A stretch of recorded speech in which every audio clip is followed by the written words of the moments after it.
All right. Welcome to In the Loop with Lupus and Color, Lupus Live. I think we are on everywhere: Facebook, YouTube, and Instagram. So I'm so excited that you guys are here today. Welcome to In the Loop, Lupus Live with Lupus and Color. We are so excited to bring you some great information during this Lupus Awareness Month. So let's start with some house rules and then we can go from there. Let's see what we're doing here. I'm surprised I had my mic on because usually I forget that. So let's go through some house rules and the disclaimer. The information in our answers provided during Lupus and Color videos and live events are not meant to be used as a substitute for professional medical advice. The information contained in any video or live event is not intended to recommend the self-management of health problems or wellness. It is not intended to endorse or recommend any particular type of medical treatment. Should any attendee have any healthcare related questions, promptly call or consult your physician or healthcare provider. Persons accessing this information assume full responsibility for the use of the information and understand and agree that Lupus and Color or its presenters are not responsible or liable for any claim, loss, or damage arising from the use of the information. All right, now that we got that out of the way, we always like to give you the disclaimer because you have to make sure that you're checking with your doctor. All of the things that we are putting up here are for informational purposes only. And although we have some people who are very well versed in their craft, we want to make sure that you're talking to your doctor first before you even try anything that we say. So today I have the pleasure of having the Lupus Dietitian on with us, and I'm going to bring her up so that she can tell you who she is, and then we can get started on our event here. Hold on, let's figure it out. Hi, No. Tanya. We did it. No technical difficulties. Woohoo. I know, right? I know. I'm so happy to see you. I'm glad that everything is good with you. Yes? Yes, thank you. I'm so happy to be here. I absolutely love these talks with you. I know. I'd love to talk to you, but we could talk forever, couldn't we? 100%. So, for those that do not know who you are, give us a little synopsis of who you are, how long you've had lupus, and then we're going to go into what you do for a living that is going to help other lupus warriors. Yeah, definitely. So, hi everyone. My name is Tanya Fryridge. I work as the Lupus Dietitian on all social media, so you can find me anywhere under that name. I have had lupus now for about 10 years. I have also had a lot of other autoimmune diseases. So the first one I was diagnosed with was when I was 12 years old. It was Hashimoto's. So if anyone's not familiar with it, it affects your thyroid. It's basically an autoimmune disease where my immune system decided that my thyroid cells were just looking very suspicious and they had to attack them, which unfortunately is not great. Your thyroid does not want to be attacked. So that was my first understanding with the medical system, with having to take a medication, with getting a diagnosis. From that point on, I did have quite a few other diagnoses in my teens, in my 20s, and then my last one was in my late 20s, and it was lupus. At that point, I had been on a lot of different medications for all of those other diseases, and was really fed up and to talk about what I do to help others with lupus. So I was already a dietitian at that point. And I kind of thought to myself, okay, if I think I'm eating healthy, but clearly something's going on with my body that my immune system is not a happy camper. So what can I do for it? So I thought about diet. I thought about lifestyle changes, anything that I could do to reduce that inflammation. And I did. And I was able to get my lupus symptoms and flares basically into remission completely.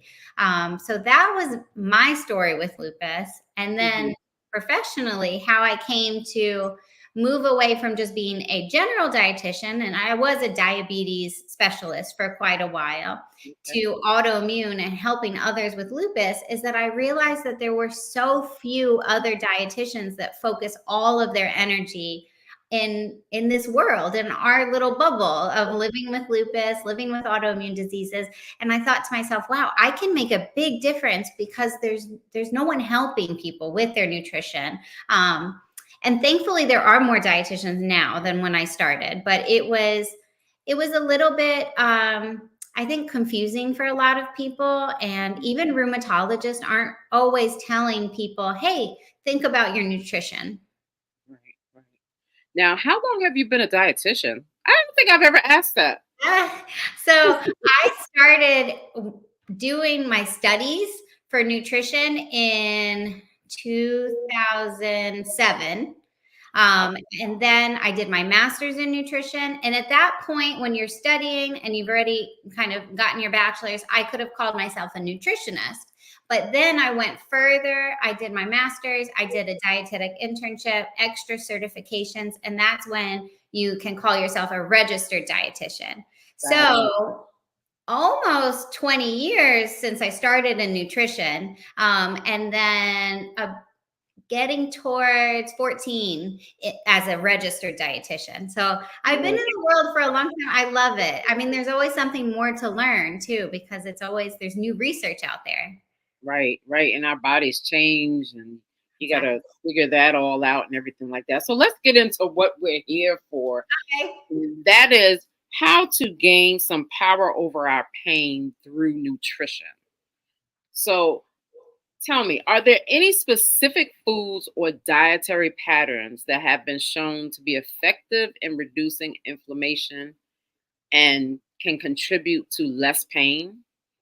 There's a lot actually. And so I always work with all of my clients and I say at the very beginning, I am the expert in nutrition. You are the expert in your body.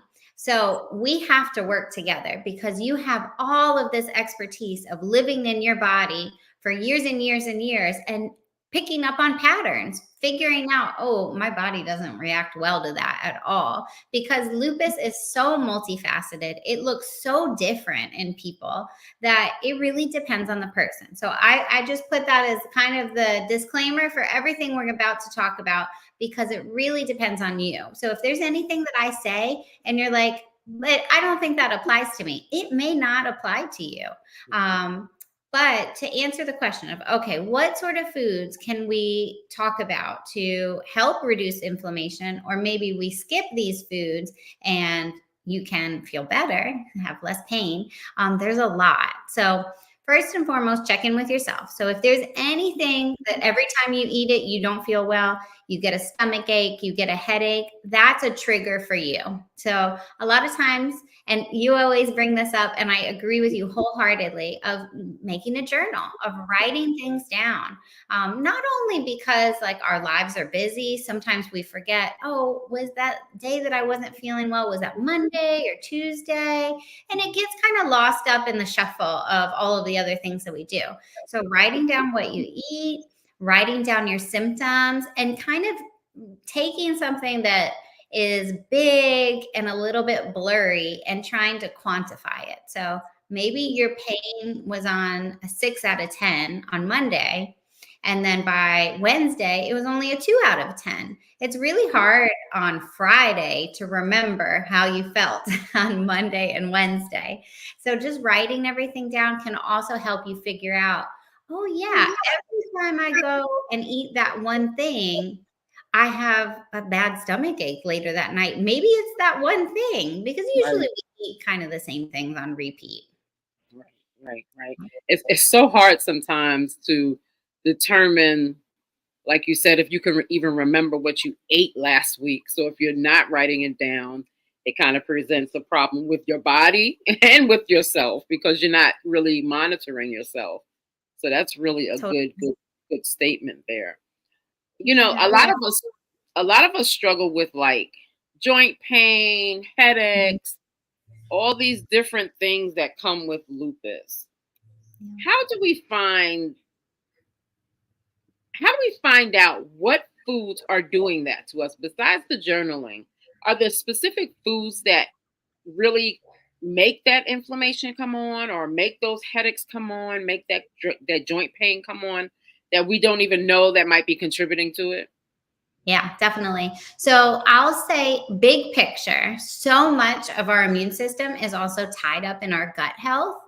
And so when I say, oh, that made my stomach hurt or that gave me a headache, those are red flags that your body's putting out there. So many of these inflammatory foods affect our gut health in a negative way.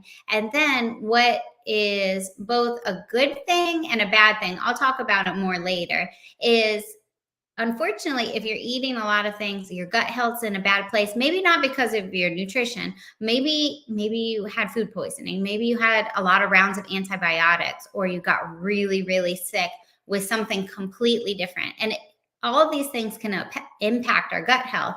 Then you may develop a food sensitivity that you didn't have before. And so that's where that journaling comes in, really important. But the big things that can cause inflammation. So for some people, it may be some of the allergens, like, you see them in bold on the bottom of the nutrition label. So it could be milk, it could be wheat.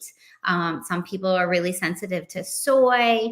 Some people can't tolerate eggs, peanuts. So these are like the big allergens. And it depends on you as a person. If you can have those things and be totally fine, maybe in the past. And then the thing that gets tricky, just as you were saying, is as we change, maybe we've been kind of a little down and out. Maybe you got a couple of illnesses, you had to do a couple rounds of antibiotics, something's affecting your gut health in a negative way. Now, maybe that list has changed. Right. And things you weren't sensitive to before, you could be sensitive now. To answer the question about the pain and things that we should monitor, for lupus in particular, there's a little list, and this is actually on the Johns Hopkins page. Dr. Michelle Petrie is really into nutrition and such a great doctor. So she put this together. And for some people, garlic is a problem. Now, I've counseled a lot of people. I was just counting it the other day, and it's up to now, it's 150 people that I've helped with lupus. Wow. And that's one-on-one clients. Wow. Yeah. So I have a good database of people that I've helped, what works for some people, what works for not other people. So garlic, I will say, is kind of 50-50. I've had people that are so sensitive to it that if it's even cooked in a dish, their pain will flare up. And then I've had other people that do fine with it because it's a confusing one. It can be both immune stimulating and immune modulating, depending on the person. So it's so funny you said that, because it depends on how it's being used for me, which is weird. So if it's fresh, I'm definitely going to have a reaction. Oh, see? So yeah, but if it's sprinkled, then we're good. Okay. Yeah. So cooking things, it being dried and in the spice, that can make it more tolerable. Okay. You know what else I tell people to do that love? What's that? I'm sorry. I think I lagged a little bit. Yeah, it's all right. It seems like it's lagging some, but it's all right. Just keep talking. We'll catch up. Okay. What I tell people that can't tolerate too much garlic is to put garlic in a bottle, put the olive oil in there so it gets infused with the flavor, and then you can cook with it and get the flavor, but you're not eating the actual garlic. Oh, that's a great idea. Thank you. Yeah. So that's one thing. Okay, go ahead. I'm sorry, I interrupted you. Go ahead. And then the other things that are on that list. So this one is not used very often, but it's on the list, and it's because it has something called L-canavanine that can trigger lupus symptoms. So it's alfalfa sprouts. Sometimes people eat these on sandwiches, especially like if you go to maybe like a healthy sandwich place where they're putting a lot of like hummus and avocado. They might use something like alfalfa sprouts. They can be on the Vietnamese soup, pho, and featured in a couple different other places consistently. But so I would just avoid those because they did figure out that alfalfa sprouts can trigger lupus symptoms and flares.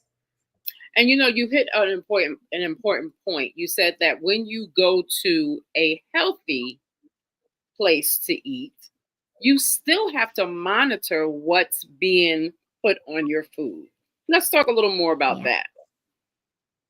Yeah, yeah. So unfortunately, just as we were saying before, that everyone is so individual. So there are some healthy foods out there that maybe just do not go along with your body.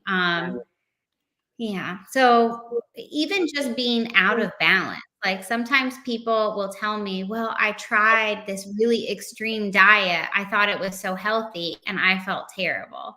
And Mm, we do need all of the food groups and we need a good amount of protein. We do need those fresh fruits and veggies or frozen. But we need that balance. So sometimes people are so desperate to get a solution. And I don't judge for this. I understand that desperation too, that they mm. go really extreme with what that they think is healthy, and then they end up making themselves feel worse. Absolutely. Someone on Instagram said, is it bean sprouts too, or just alfalfa sprouts that they That's a in? great question. I've looked into it. It seems as though that L-cannabinine that's the problem is not present in other bean sprouts. Interesting. Yeah. Interesting. What does that what is it? L-calvinine? It's so hard to say. What what Yeah. what is that and what does it do? Yeah, great question. So they figured this out because they were actually taking alfalfa sprouts and putting them in supplements to see if they could improve people's heart health. And in that study where they were giving these people the supplements, someone actually developed lupus because they were getting so much of it. So then they said, "Whoa, this is something to look into." Granted, there could always be more research about what's the problem, but it just seems to basically trigger a cascade that makes lupus symptoms come up because there's so many. If y'all really want to get into it, there's so many things in No. lupus. So yeah, there's tumor necrosis factor alpha, there's Th17, there's, if you're thinking about your labs, like C reactive protein and your sedimentation rate. So there's a lot of ways that lupus acts in our body. And that's why different medications work for different people because they're addressing these different routes that lupus is affecting and causing inflammation and making that sedimentation rate and the C reactive protein go up. So it is, I mean, there's always more to learn about lupus too. Sure, sure, sure. And Yeah. it's great that you can determine how everything will affect you from what's really going on in your body. That's why we have those labs, right? Yeah, yeah. And for example, there's certain foods that can help lower certain labs. Another thing, actually, this isn't answering the question about pain, but it's a good information for people out there to have. So if you have lupus that's affecting your kidneys, something that has been shown to be beneficial is to get more of your protein from plant proteins. So like beans, lentils, black eyed peas, chickpeas, eggs. Eggs are kind of animal protein, but a little less hard on the kidneys. Nuts and seeds, all of those are plant proteins, and those can be better and easier on your kidneys if you have lupus nephritis, of it affecting your kidneys. Wow. So depending on exactly what's going on with your lupus, whether it's SLE, whether it's discoid, whether it's lupus nephritis, you have to make sure that you're crafting your life in a way where your food is not affecting you to a negative degree. Exactly. And sometimes people will respond with, oh, that sounds really overwhelming. That sounds really hard. Obviously, it's a lot easier when you have a dietitian making a meal plan for you, guiding you through it. Right. But I would not ever take it as, oh, I'm completely overwhelmed. I can't do anything. Start really, really small. For example, another thing that I know doesn't make people feel very good are artificial flavorings and colorings and a whole lot of sugar. These are things we don't need in our diet. They're really not providing any nutrition at all. So if you can start with exchanging some of those things. So for example, instead of you want to pick me up and you're grabbing candy, if you can grab fruit, if you can grab a handful of nuts, now you've gotten rid of all this extra sugar, all these artificial colors. And that could be just one change that you make that's really manageable. Right. And that's a good point, that little steps make big differences.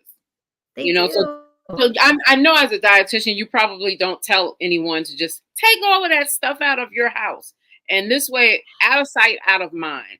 Is that something that's real, or is it something that sometimes if you don't hit that craving, when you do, you go overboard? Talk about that a little bit. Yeah, so that's something I've also learned over the years of being a dietitian, that people are different. So some people actually do really well with, okay, I'm changing my diet. I'm just going to get it out of my house. If it is out of my sight, I forget about it. And that's fantastic. Some people are like that. And but of course, go fill your house with other stuff so you don't feel like, well, there's nothing in the cupboards anymore. Like, replace it with things that you're also excited about. But on the flip side, there are other people, and uh, unfortunately, that don't do well with that have had either history of maybe trying to diet and restrict themselves. And then when they do take away something like that, they are not getting rid of that craving, that they're still thinking about that food and feeling sad and deprived that they don't have it. So then you're right, they go on the other end of the spectrum. And when they get it, they go overboard. So some people, sure, get it out of the house, have something else. For other people, I do say, okay, that's the thing that you want. If it's not making you physically ill, maybe just reduce how much you have it.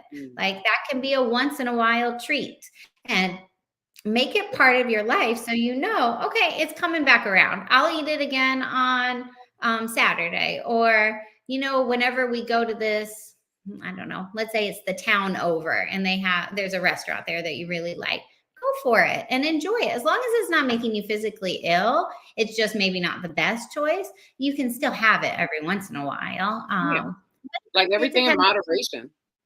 Totally. And also, like, as you make healthier changes, your taste buds will change. I have had so many clients that absolutely, like, whatever that may be, I don't know, McDonald's French fries, or having a soda, or I don't know, an alcoholic drink, something that they just love so much. And they make all these healthy changes. And then they say, you know what? It's been a little while. I'm going to have it again. And they say, oh, it doesn't even taste the same anymore. Right. Like, I don't even want it. Yeah, that's definitely true. That's definitely true. Like, if you haven't had something for a while, I guess they say whatever you do for 21 days is going to become a habit, and that's with your palate as well. Whatever you continue to put on your palate, that's what you're going to crave. Am I correct in saying that? I think it depends on the person. Like, maybe 21 days to do the habit, maybe like 30, 45 days for your taste buds to really make a big change. But definitely there is something to be said of, when you make that change, you're different now. And whatever that old habit may be, it may not feel so good anymore or Right, taste good. right. Someone asked, I guess this on Facebook, has anyone else gotten diabetes from their steroid? It actually, Yeah. I have, and I say that I have, but I'm not sure if that's really true because I have diabetes all in my family. So it might just be a hereditary thing for me.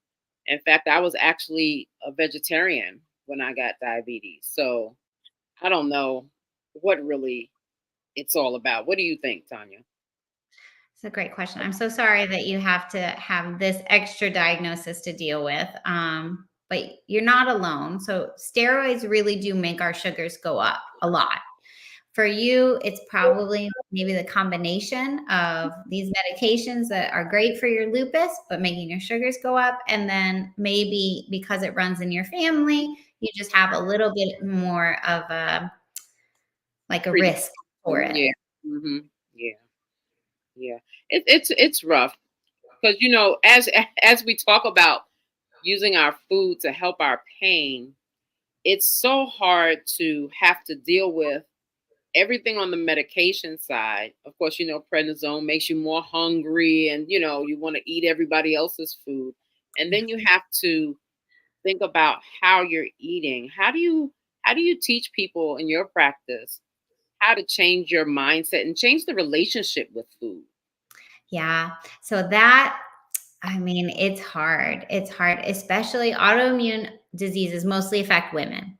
Women, unfortunately, are also under a lot of pressure from society to look a certain way, Mm, their body a certain way. So it is actually more rare for me to have a client that's a woman that has absolutely nothing, no body issues, no previous history of struggling with food, than it is for me to find and meet wonderful people that are doing their best and trying their best with their diet, but sometimes struggle with that relationship with their food, with their body. It's really complicated. It's hard. We didn't choose the bodies that we have. And then we certainly didn't choose what society has said is a good body.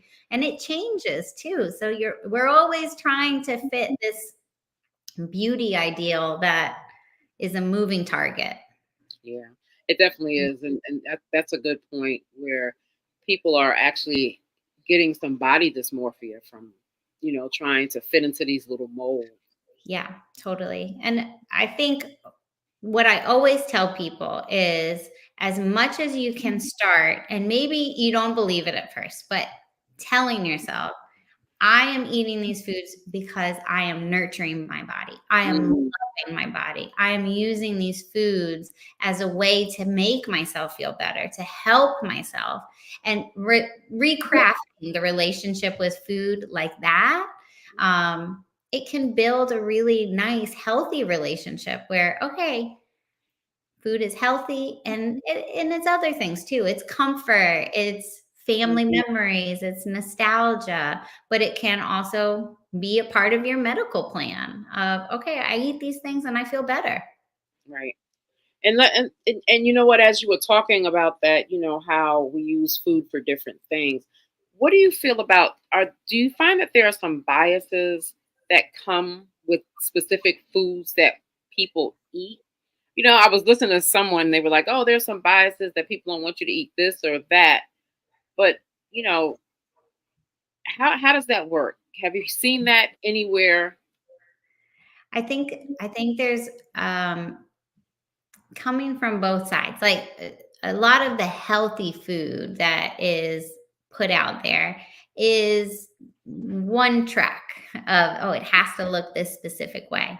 But I tell people from all over the world, from every ethnicity and background, that actually the healthiest foods were always the traditional foods that cultures around the world had figured out a long time ago how to eat a balanced diet. And usually the problem is when it becomes more Americanized. That's where things get a little less healthy. So if you do have connections to whatever your ethnic background is, if you do have old recipes that you learned from your grandmother or it's part of your culture, those are probably healthier, honestly. Now, Especially if you're cooking it at home. 100%. Home cooked food is almost always better than outside food because restaurants aren't worried about your health. They're worried it tastes good, it's cheap, and they can make a good profit off of it. So Mm, it's a whole different basket of apples. But yeah, if you can do home cooked food, um, and I was just going to say that unfortunately, again, that Americanization, we just eat a whole lot more yeah, animal products. Yeah, and more, and just in general, than usually whatever culture you came from. Like the meat was usually a smaller portion, the veggies were bigger. right, right. We really should get back to that. We should get back to growing our own food and eating smaller sizes and just not being the glutton for punishment that food can really put on us sometimes. Yeah. You But I know, get it too. It's hard. There's a lot of it people is. out there that are really tired and you're feeling that pain. So the idea of cooking is tough. Yeah. See, that was going to be my next question. It's going to be my next question after this. So we have two different questions, and maybe we can get your opinion on this. On Instagram, we have we're talking about sea moss, and then here on Facebook, they're talking about turmeric. Can you talk about? Let's talk about turmeric first, because I know that that's a plus for us. Yeah, definitely. So turmeric, yes, very anti-inflammatory. I have had a lot of clients feel like it really reduces their pain quite a bit when they consistently take it in. I always tell people, be really careful with supplements. You do need to know where they're coming from. Make sure it's submitting for third-party testing. Make sure that that company is really reputable, because unfortunately, there's not a lot of legislation around it. So supplement companies can kind of do whatever they want. And I have seen, so way back when I started as a dietitian, I worked in a major hospital, and my unit was the medical surgical unit. And I will never, ever forget this woman that came in. She was young. She was in her 20s, and she was dying of liver failure because she had been taking supplements that had things that they did not say on the bottles. And so this young woman was in such a medical emergency because of supplements. And that I've never forgotten her. Wow. Yeah. That's scary because there's so many people out here pushing different supplements. So as we talk about supplements, what about the sea moss? I've heard so many different conflicting things about sea moss, and I know sometimes it's mostly based on what your body can handle, right? Yeah, so I'm certainly not opposed to it. I wish there was more research, and the thing is that research takes a long time to do. The ideas, the small amount of research that exists about it are favorable, that it could be something that's helpful, but I wish there was more research. So I would say that's kind of inconclusive.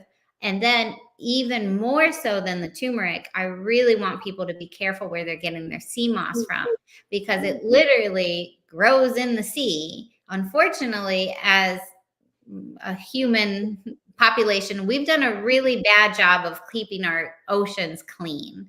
So it could be absorbing a lot of pollution, arsenic, lead, certainly mercury is in our waters.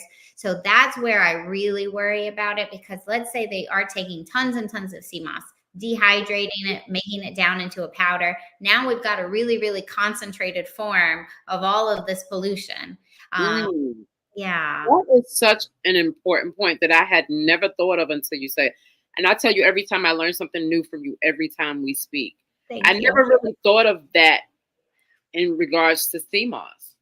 Yeah. So that's what I tell all my clients. This is the exact honest answer that I tell anyone that asks me. And I'm always on the lookout for, okay, what new research is coming out? What else can be helpful for us? But that's one where I would kind of put it in the bucket of be really careful with it. And you said something that was interesting to find. I've heard this before. If you're using supplements, to make sure it's a third party that has, what do you mean by that? Yeah, that's a great question too. So there's supplement companies out there, and granted, they are more established. They have the money to spend on these things, that submit their supplements to a laboratory, and say, okay, test it. We know that we're doing a good job, and it's an outside company, and they'll test it and make sure what they say is in the supplement is the only thing in the supplement. Because we also worry, one, that they're putting fillers in there, or that it's contaminated with other things.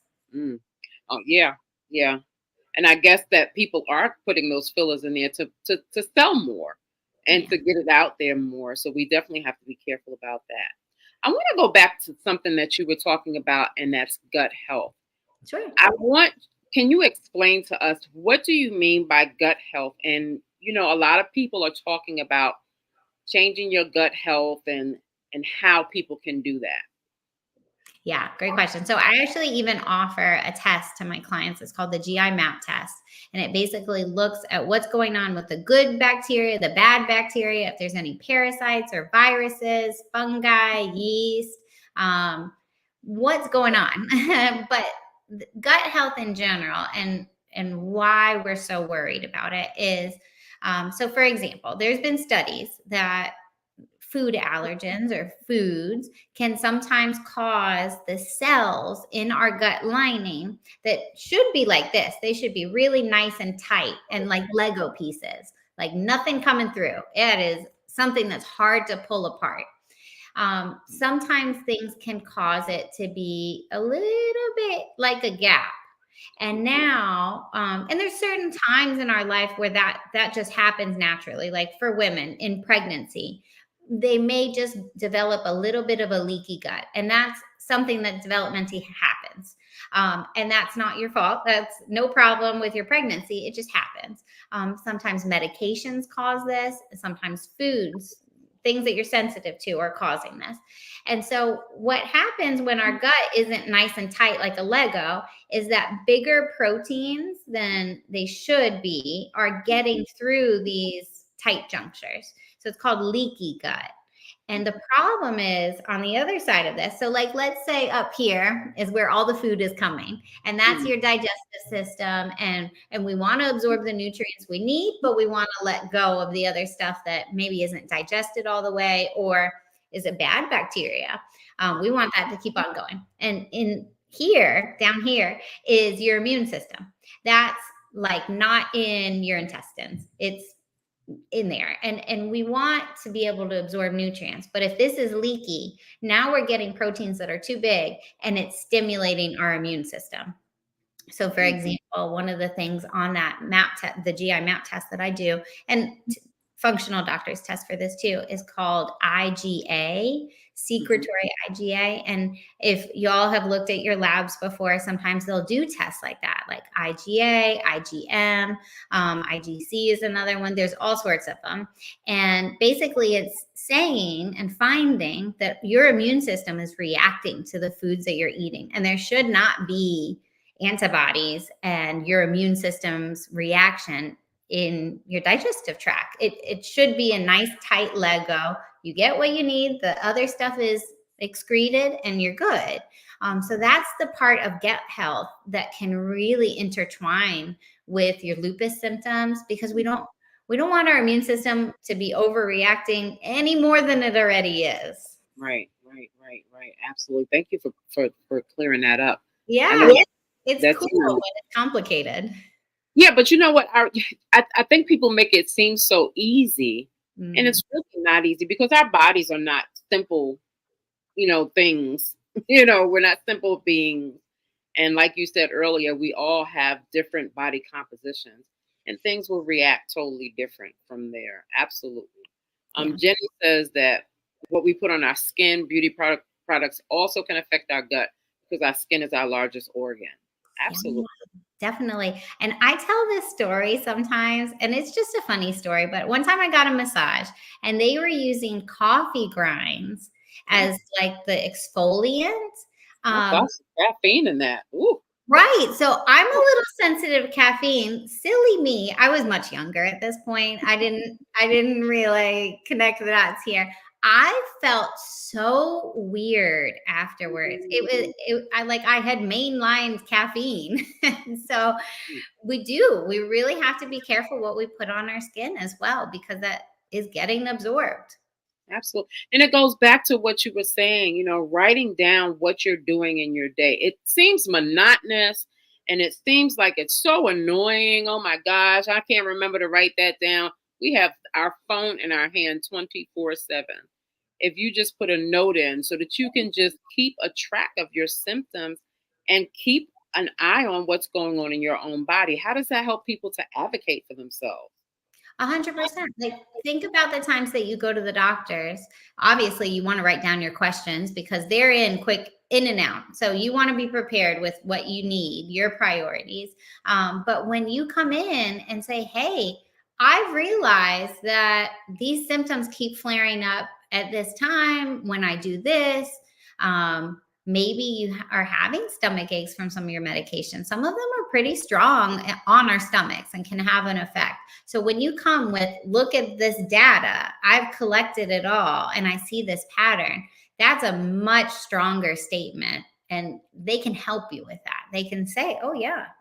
Versus if you come in and you say, I just haven't been feeling well. That's really hard to act upon. Absolutely, absolutely. Nikita is from South Africa, and she says, "Is natural charcoal healthy? I use charred coconut." So charcoal is one of these interesting things. When we get something that would be a poison, they give people charcoal because it deactivates it. It basically takes it, and unfortunately sometimes that causes like vomiting too, to get it out of your system. So the thing is that we don't want too much of it because it's kind of deactivating the things that are nutritious too. So sometimes people consume too much of it, and then you're going to be missing out on nutrients, vitamins, minerals that your body can't absorb because the charcoal is kind of blocking it. Very interesting. I think a lot of times, and you tell me if I'm right or wrong, I think a lot of times there are specific, I don't want to say fads. I'm just going to say fads that come about, and we are so desperate for a cure and to feel better. And we have to be careful in how we're doing all of the different things that people are suggesting that we do. Yes, definitely. And I was just talking today about this with someone that sometimes unfortunately there's like personal trainers out there and they share what has worked for them. And I am not saying this about all personal trainers, definitely not. There's a million fantastic personal trainers, but sometimes they have a certain body and they help people reach goals, but it may not work for everybody. That people's bodies react differently. Maybe you just don't have the same like muscle composition either to get those same results. So it's tough because we are, I mean, our bodies are beautiful and amazing and individual, and everyone is a little bit different in terms of what works for them and what doesn't. Yeah, absolutely, absolutely. Now we know maintaining a healthy weight can be difficult, especially if you're dealing with chronic pain, if you're on prednisone. Can you recommend any dietary strategies for that? Yes, definitely. So, as much as you can, step away from processed foods to Mm, more unprocessed foods. That right there is going to help your body be so much more on track. No mm, one's perfect. We all eat processed foods sometimes. I understand. I'm certainly not advocating that we all have our own gardens and we grow everything that we eat. Like, yeah, that'd be great, but we all have jobs too. So right, right. that's hard. But in terms of processed foods, so companies spend literally millions of dollars, if not billions of dollars, figuring out how to make that processed food as delicious as possible, as addictive as possible, and not satisfying. Like everyone has had this experience where you open up a bag of chips and you start eating, and then you're suddenly like, it's gone. What What to do? happened? And you don't feel full. And that's because, of course, they want you to spend more money and they want you to buy more of their products. But when you step away from processed foods and start going towards unprocessed foods, you will be much more in tune with your body of, yeah, I'm satisfied. I'm kind of done now. And we start to notice that we eat less. And it's amazing. People will tell me, like, oh, I barely have an appetite. I eat my 3 meals and I just don't need all of those snacks and pick me ups. Obviously, that's not barely an appetite. That's how you should be going about your day.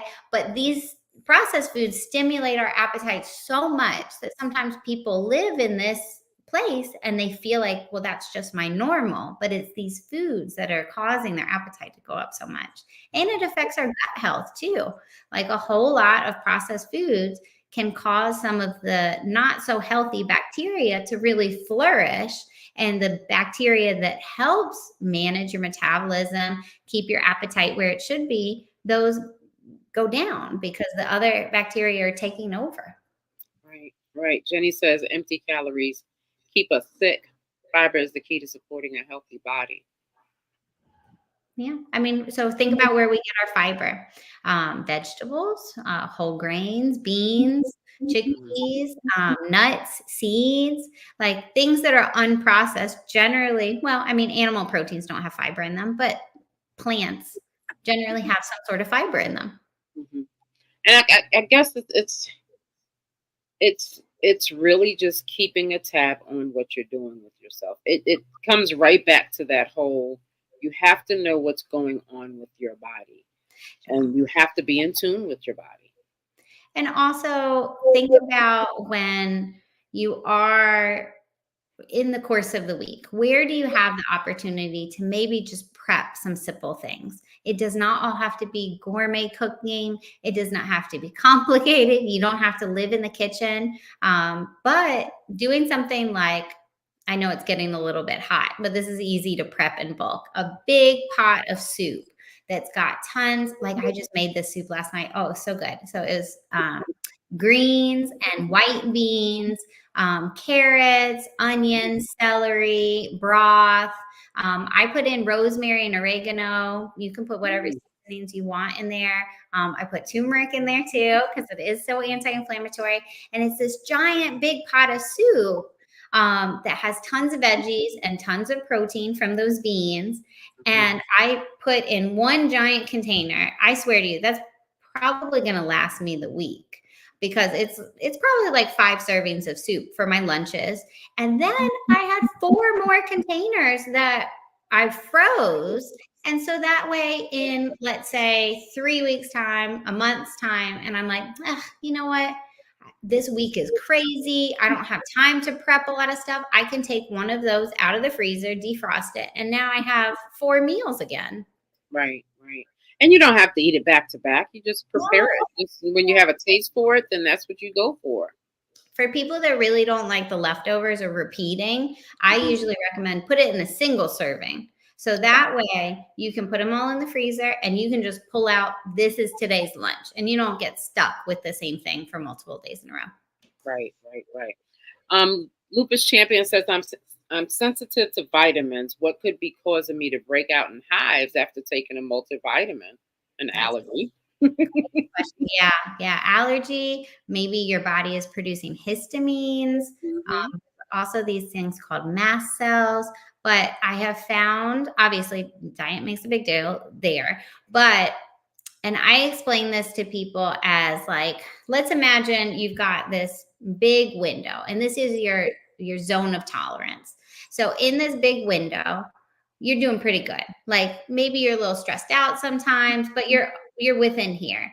The problem is if you're sleep deprived, if you got sick recently, if you're really stressed out, now your zone of tolerance is much smaller. So your body, if you're all of those things, maybe doesn't freak out normally, but maybe when you're tired and sick recently and not feeling well and stressed out, now your body gets this reaction outside of your zone of tolerance with things that maybe went well in the past. Like it sounds like you probably took a multivitamin in the past and felt just fine, and now you're getting these hives. It may be because those other things changed. So yeah, allergy. I mean, definitely talk to your doctor about it because you shouldn't be getting hives, and that's a sign that it's just not a good fit for you, unfortunately. Absolutely, because that happens with our medications as well. Our bodies change. Certain medications won't work any longer, and we'll have, you might have to wean yourself off the medications and just go holistic. It's so many things that can have that effect on it. I have chronic hives, so it's just the most annoying thing in the world. So Right. Yeah, that's frustrating. it could be very frustrating, very frustrating. Look, And irritating, I'm sure. Like yeah, it's absolutely. you can't ignore. It's very uncomfortable.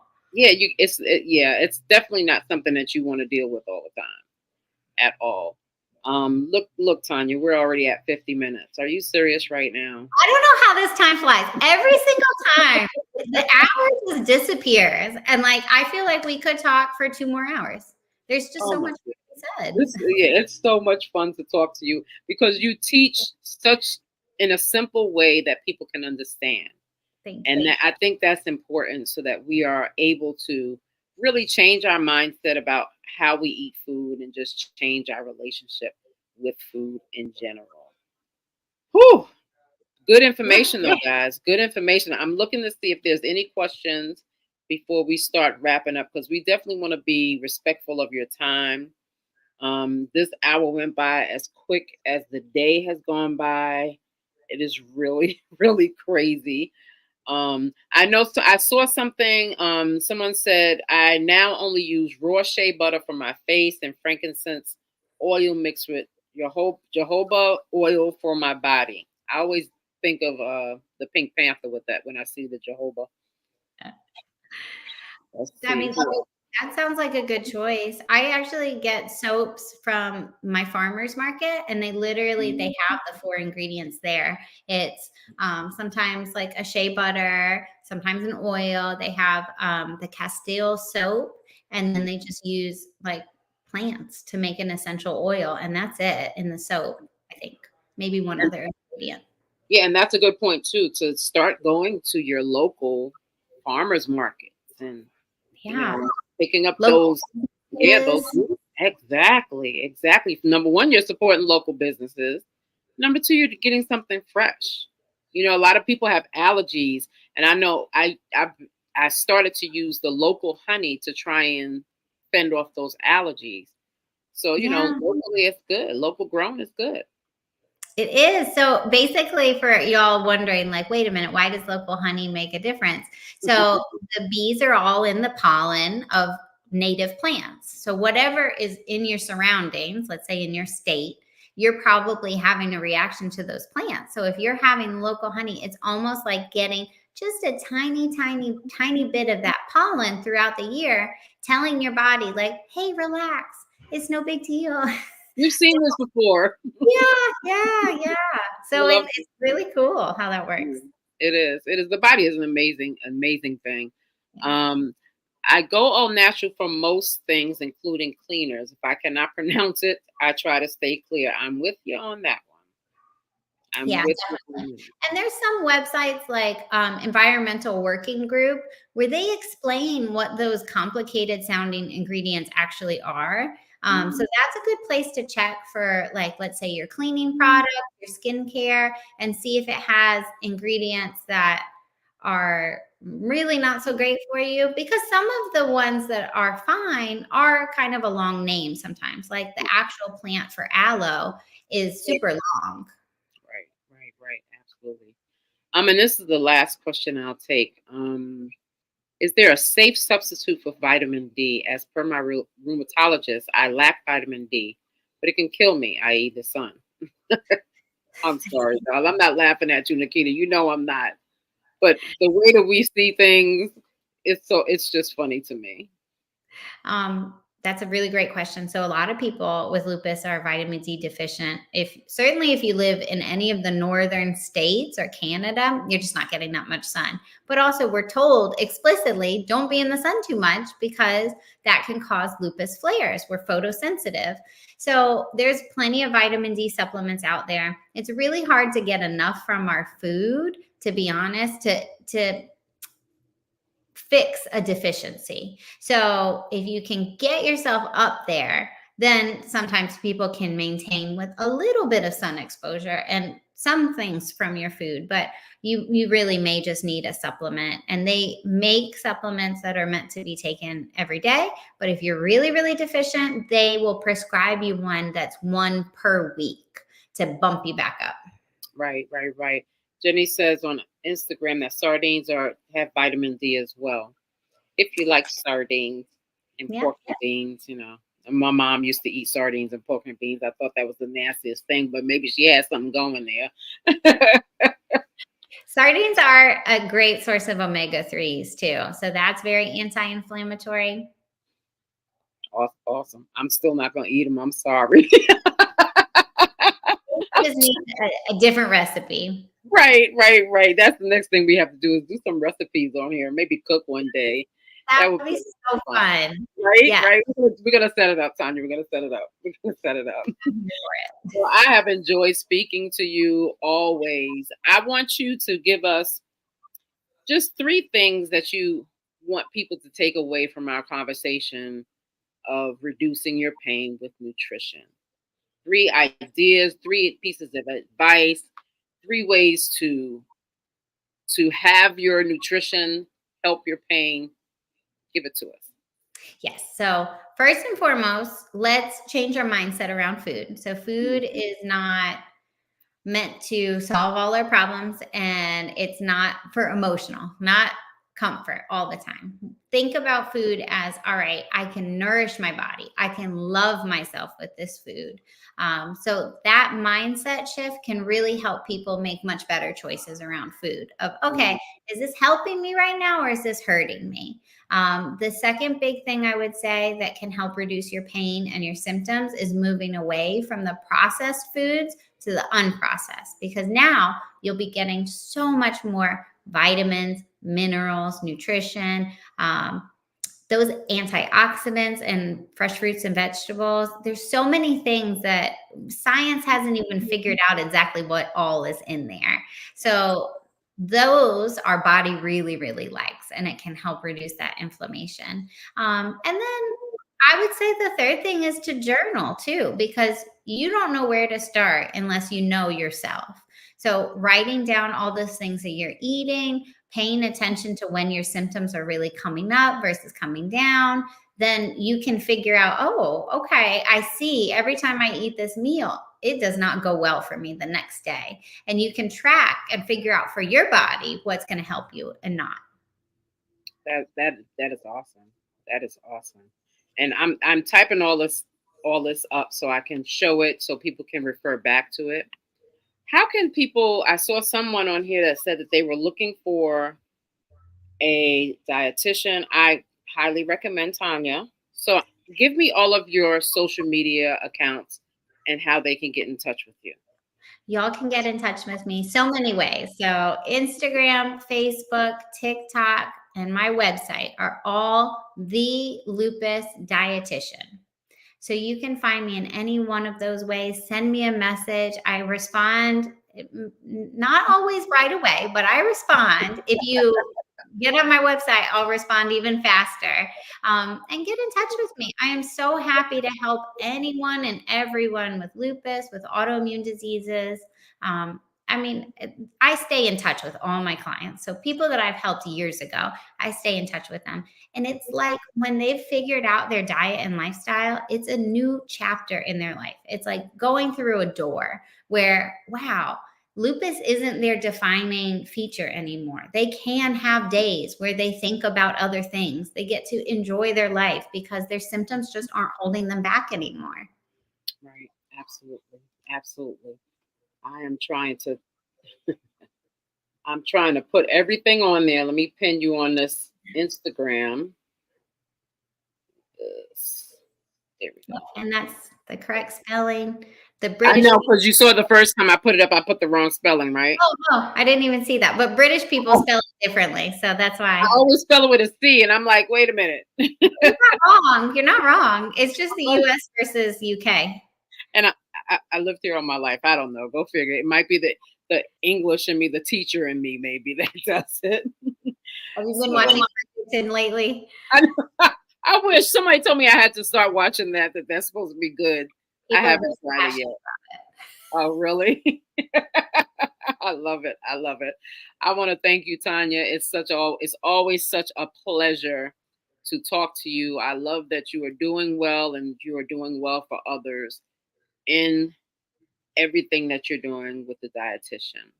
Thank you so much. It is always honestly an honor to be on your Lupus in Color, anything, the live streams, whatever you present. I'm so glad to be part of it. And thank you so much for having me. And everyone out there, please just keep your head up, keep going. Today is one day, tomorrow is a new day.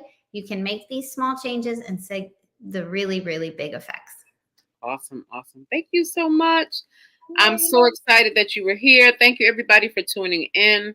Continue to tune in with us on the rest of the Lupus Awareness Month. We still have a lot of Awareness Month to go, even though it's almost over. It feels like it's almost over, but it's still a lot to go. So make sure you continue to tune in with us. And I want to thank you again, Tanya, for coming on. Tanya, stay right there. I'm going to be right back to you. Okay, don't go nowhere. That was poor English, but hey. Thank you so much, everybody, for tuning in. I so appreciate you. We're going to sign off because we want to be respectful of your time and of Tanya's time. And I thank you all for tuning in. Share this with a friend that you know could use the information. I appreciate you all.